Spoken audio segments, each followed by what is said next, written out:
এগুলো বন্ধ করতে হলে, প্রশাসনিক সংস্কার করতে হলে, সামাজিক সংস্কার করতে হলে শাসন ব্যবস্থার পরিবর্তন নিয়ে আসতে হবে।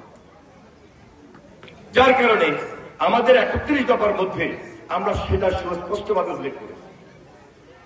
সেখানে মিডিয়ার সংস্কার আছে, পরপর 2 জন পার্লামেন্ট প্রধানমন্ত্রী হবেন না সেই সংস্কার আছে, বিচার বিভাগের সংস্কার আছে, আইনের সংস্কার আছে, সবার জন্য শিক্ষা, সবার জন্য স্বাস্থ্য, এই যে পার্লামেন্টের ৭০ অনুচ্ছেদ ফ্লোর ক্রসিং, সেখানে একটা সংস্কার যেন থাকে।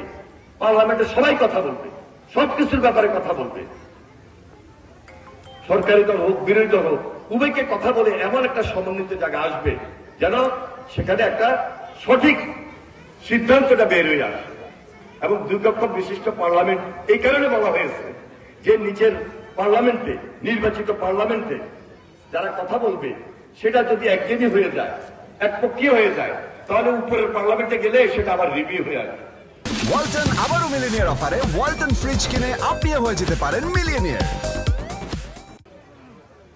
সঠিক জিনিসটা যেন উঠে আসে, এই জন্য সংস্কারের কথা আমরা অনেক আগ থেকেই বলেছি।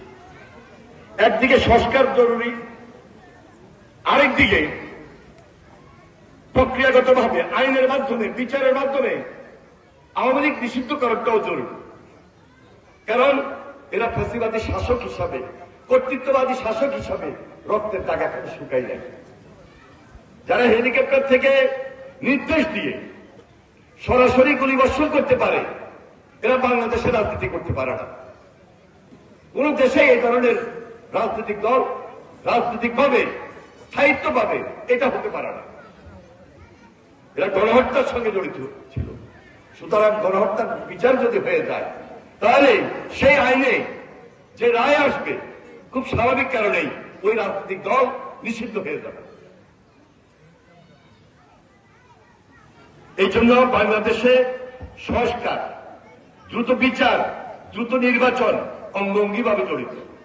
সবকিছু যদি একসাথে না হয় তাহলে ফ্যাসিবাদ কিন্তু আবার সুযোগ গ্রহণ করতে পারে। ওই সুযোগ বাংলাদেশে যেন না হয়, সকল রাজনৈতিক দল বৃহত্তর স্বার্থে একই মঞ্চে, একই টেবিলে বসাটা খুব জরুরি। এই জন্য এই বর্তমান যে সরকার, অন্তর্বর্তীকালীন সরকার, আমাদের আন্দোলন সংগ্রামের মধ্য দিয়ে এই সরকার আজকে অন্তর্বর্তীকালীন সরকারের দায়িত্বটা গ্রহণ করেছে। আমরা তাদেরকে সহযোগিতা করছি এবং করব। হয়তোবা অভিজ্ঞতার ব্যাপারে রাজনৈতিক দল থেকে বেশি বেশি নেওয়া দরকার। রাজনৈতিক দলগুলোর সঙ্গে যদি বারবার বসা হয়, আমার মনে হয় এই ক্ষুদ্র আলোচনা আমাদের বৃহত্তর আলোচনার বাধা হয়ে দাঁড়াবে না। ক্ষুদ্র আলোচনাকে আমরা ত্যাগ করে মতভেদ থাকতে পারে, কিন্তু বৃহত্তর স্বার্থে আমাদেরকে ঐক্যবদ্ধ থাকতে হবে, জাতির প্রয়োজনে, দেশের প্রয়োজনে, কোন দলের প্রয়োজনে নয়, কোন ব্যক্তির প্রয়োজনে নয়।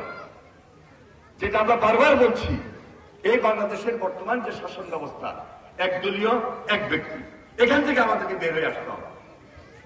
যাই হোক, রাজনৈতিক আলোচনা অনেক করেছি, কিন্তু এটা রাজনৈতিক আলোচনা না, এটা দেশের প্রয়োজনে। আন্দোলন তো সবাই করেছে, যিনি রাজনীতি করেন নাই তিনিও আন্দোলন করেছেন এবার।